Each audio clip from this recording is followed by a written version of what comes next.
सनातन क्या कुष्ठ रोग है? सनातन क्या एड्स है?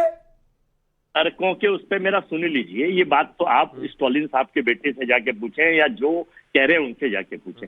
किसी भी धर्म को कोई भी किसी को खिलवाड़ करने का कोई ना शौक है ना आदत है। ईश्वर आपके कहने से ना खत्म होगा, ना ईश्वर कहने से आपके से उदय होगा, ना फिर भी कहते रहेंगे। शिवम त्यागी, शिवम त्यागी आलोचना नहीं कर पा रहे अजय वर्मा किसी के कहने कि सनातन कोड़ वाली बीमारी है, एड्स है। उनसे जाकर पूछिए, गठबंधन बनेगा, बयान देंगे लेकिन आलोचना नहीं करेंगे। देखिए, सनातन कोड़ है, सनातन कुष्ठ रोग है, सनातन एड्स है।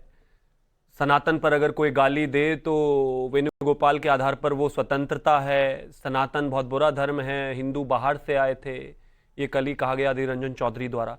कोई ऐसी गाली अगर घमंडिया वालों के पास या फिर इंडिया अलायंस वालों के पास रह जाती हो कि जिसमें कोई कमी रह गई हो, तो वो भी देकर अपने मन की निकाल लो। अगर कोई किसी तरह की निचले स्तर का कोई शब्द सनातन धर्म को देने के लिए रह गया हो, कोई गाली देने के लिए कमी रह गई हो, तो उसको भी मन में रखना मत, निकाल लेना। मैं सिर्फ इतना कहना चाहता हूं कि ये इस देश को, इस धर्म को, सनातन को और इस धर्म में और सनातन में रहने वाले हर एक व्यक्ति को गाली है। ये सिर्फ मुझे या आपको गाली नहीं है, ये ब्राह्मण क्षत्रिय वैश्य शूद्र रहने का समय नहीं है, ये उन सबको गाली है। ये ब्राह्मण ठाकुर राजपूत जाट पिछड़ा अति पिछड़ा दलित, ये इन सब के लिए नहीं है, ये एक एक व्यक्ति के लिए है जो इस सनातन में, और वो सब इसी के नीचे हैं। और वो खुलकर कह रहे हैं, जी हमने आपके खिलाफ बिगुल फूंक दिया है, हम आपको ऐसे ही गाली देंगे।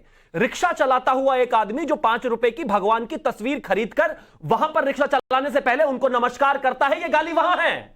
घर में जहां पवित्र स्थान पर कोई मंदिर में हाथ गंदे लेकर जा नहीं सकता, ये गाली वहां है। कांग्रेसी और तमाम लोग उस धर्म को बिल्कुल खुलेआम गाली दे रहे हैं, क्योंकि सनातन को बदनाम करना, धर्म को बदनाम करना, भगवान को बदनाम करना, यह एजेंडा है इनका।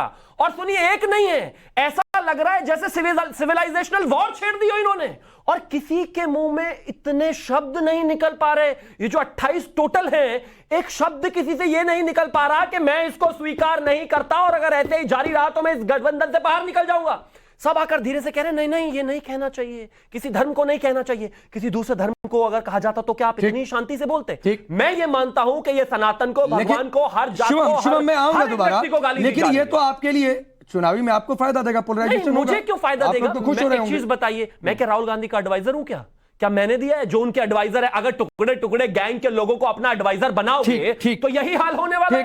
राजकुमार भाटी जी, एक तो ये बयान या तो खुलकर मजम्मत कर देनी चाहिए तमाम जो आपके गठबंधन में, इंडिया गठबंधन में जितने दल हैं, लेकिन सर लोग नहीं हिम्मत जुटा पा रहे, तो ये समीकरणों का खेल है, नंबर 1। नंबर 2 बात आपसे जुड़ा सवाल सीधे तौर पर, आपकी पार्टी के सांसद हैं शफीकुर रहमान वर्ग, कह रहे हैं मुसलमानों पर जुल्म इसी सरकार में सबसे ज्यादा। एक तस्वीर मैंने दिखाई देश की राजधानी दिल्ली की, चहलुम का जुलूस निकला है G20 सिक्योरिटी प्रोटोकॉल्स के बीच में। सरकार आराम से मना कर देती अगर चाहती तो। क्या तर्क है, क्या प्ली है? नहीं, अगर कोई आम आदमी भी सरकार की आलोचना करता है किसी नीति को लेकर, तो ये तो लोकतंत्र की खूबसूरती है।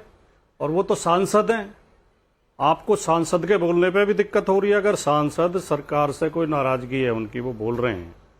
लेकिन मैं एक आपको तथ्य बता दूं कि अभी दिल्ली पुलिस की भर्ती निकली हुई है राकेश जी, और दिल्ली पुलिस की लगभग 7000 कांस्टेबल्स की भर्ती निकली है। उसमें ओबीसी को दी गई है 429 सीट, जिनका कि 27% रिजर्वेशन है, और ईडब्ल्यूएस को दी गई है 810 सीट, जिनका 10% रिजर्वेशन है।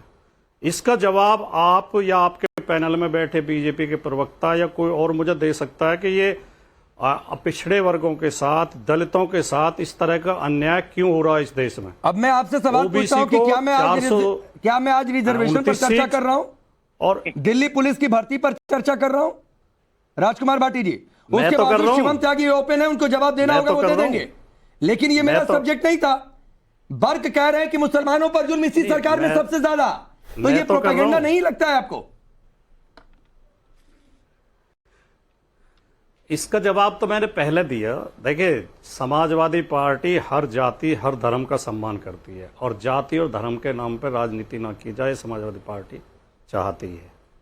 लेकिन अब जो संवैधानिक व्यवस्था है हमारी, जो दबे कुचले हैं, जो पिछड़े हैं, उनको आगे लाने के लिए अगर सरकार ने, संविधान ने व्यवस्था दी है, तो उसको भारतीय जनता पार्टी की सरकार क्यों नहीं मान रही है, इसका जवाब भी तो हमें लेना पड़ेगा। ठीक है, ये भी तो सवाल महत्वपूर्ण है। ठीक है, ठीक है, भारतीय वो भी- जनता पार्टी की सरकार लगातार पिछड़े वर्गों के साथ, दलित वर्गों के साथ अन्याय क्यों कर रही है? ठीक, ठीक है। इसका जवाब हर्षवर्धन जी, दें शिवम त्यागी जी। हर्षवर्धन जी, ये जातियों की सियासत है, क्योंकि